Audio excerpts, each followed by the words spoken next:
नमस्कार दोस्तों, आपका हार्दिक स्वागत है हमारे YouTube चैनल प्रेरणा स्रोत में। कहानियों की श्रृंखला में आज बात करेंगे स्वर्ग के दर्शन। एक लक्ष्मी नारायण बहुत भोला लड़का था। वह प्रतिदिन रात में सोने से पहले अपनी दादी से कहानी सुनाने को कहता था। दादी उसे नागलोक, पाताल लोक, चंद्रलोक, सूर्यलोक आदि की कहानी सुनाया करती थी।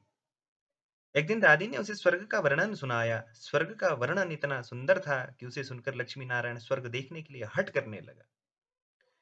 दादी ने उसे बहुत समझाया कि मनुष्य स्वर्ग नहीं देख सकता, किंतु लक्ष्मी नारायण रोने लगा। रोते रोते ही वह सो गया।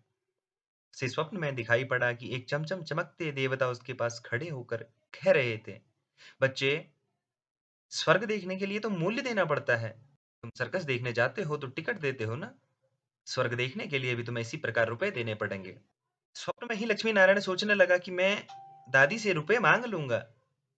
लेकिन देवता ने कहा, स्वर्ग में तुम्हारे पास रुपए नहीं चलते। यहाँ तो भलाई और पुण्य कर्मों का रुपया चलता है। अच्छा, तुम यह डिबिया अपने पास रखो। जब तुम कोई अच्छा काम करोगे तो इसमें 1 रुपया आ जाएगा, और जब कोई बुरा काम करोगे तो इसमें 1 रुपया इससे उड़ जाएगा। जब यह डिबिया भर जाएगी तब तुम स्वर्ग देख सकोगे। लक्ष्मी नारायण की नींद टूटी तो उसने देखा, सिरहाने सचमुच एक डिबिया देखी। डिबिया लेकर वह बहुत प्रसन्न हुआ। उस दिन दादी ने उसे एक पैसा दिया।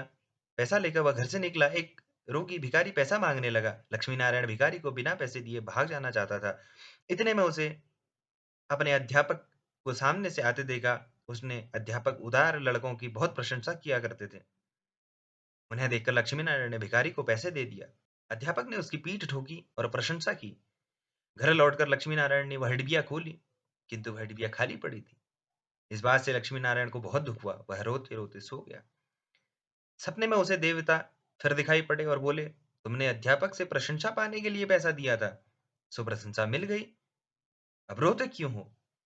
किसी लाभ की आशा से जो काम किया जाता है वह व्यापार है, वह पुण्य थोड़ी ना है। दूसरे दिन लक्ष्मी नारायण को उसकी दीदी ने 2 आने पैसे दिए। पैसे लेकर उसने बाजार जाकर 2 संतरे खरीदे। उसका साथी मोतीलाल बीमार था। बाजार से लौटते समय वह अपने मित्र को देखने उसके घर चला गया। मोतीलाल को देखने उसके घर वैद्य आए थे। वैद्य जी ने दवा देकर मोतीलाल की माता से कहा, इसे आज संतरे का रस देना। मोतीलाल की माता बहुत गरीब थी। वह रोने लगी और बोली, मैं मजदूरी करके पेट भरती हूँ। इस समय बेटे की बीमारी में कई दिन से मैं काम करने नहीं जा सकी। मेरे पास संतरे खरीदने के लिए एक पैसा भी नहीं है। लक्ष्मी नारायण ने अपने दोनों संतरे मोतीलाल की माँ को दे दिए और वह लक्ष्मी नारायण को आशीर्वाद देने लगी। घर आकर जब लक्ष्मी नारायण ने अपनी डिबिया खोली तो उसमें 2 रुपए चमक रहे थे। एक दिन लक्ष्मी नारायण खेलने में लगा था। उसकी छोटी बहन वहां आई और उसके खिलौनों को उठाने लगी। लक्ष्मी नारायण ने उसको रोका। जब वह नहीं मानी तो उसने उसे पीट दिया। बेचारी लड़की रोने लगी। इस बार जब उसने डिबिया खोली तो देखा कि उसमें से पहले के इकट्ठे कई रुपए उड़ जाते हैं। उसे अब बड़ा पश्चाताप हुआ। आगे से उसने कोई बुरा काम नहीं करने का पक्का निश्चय किया। लक्ष्मी नारायण ने पहले रुपए के लोभ से अच्छा काम करता था। धीरे धीरे उसका स्वभाव ही अच्छा काम करने का हो गया। अच्छा काम करते करते उसकी डिबिया रुपयों से भर गई। वह स्वर्ग देखने की आशा से प्रसन्न होता। उस डिबिया को लेकर वह अपने बगीचे में पहुंचा। लक्ष्मी नारायण ने देखा, बगीचे में पेड़ के नीचे बैठा हुआ एक बूढ़ा साधु रो रहा है। वह दौड़ता हुआ साधु के पास गया और बोला, बाबा, आप क्यों रो रहे हैं? साधु बोला, बेटा, जैसी डिबिया तुम्हारे हाथ में है वैसी ही एक डिबिया मेरे पास थी। बहुत दिन परिश्रम करके मैंने उसे रुपयों से भरा था, किंतु आशा थी कि उससे रुपयों से स्वर्ग देखूंगा, किंतु आज गंगा जी में स्नान करते समय वह डिबिया पानी में गिर गई। लक्ष्मी नारायण ने कहा, बाबा, आप रो मत। मेरी डिबिया भी भरी हुई है, आप इसे ले लो।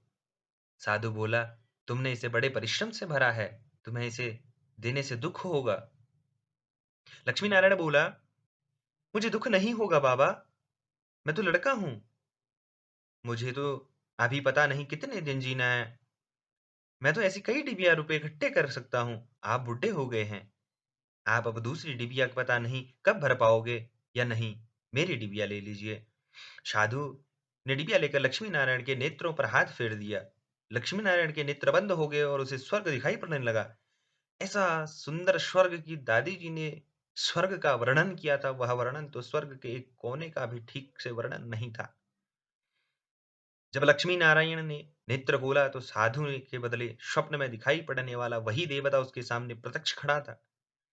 देवता ने कहा, बेटा, जो लोग अच्छा काम करते हैं, स्वर्ग उनका घर बन जाता है।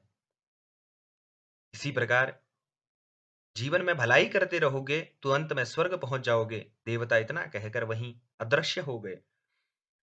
कहानी से शिक्षा हमें यह मिलती है कि मनुष्य जैसे काम करता है वैसा उसका स्वभाव हो जाता है।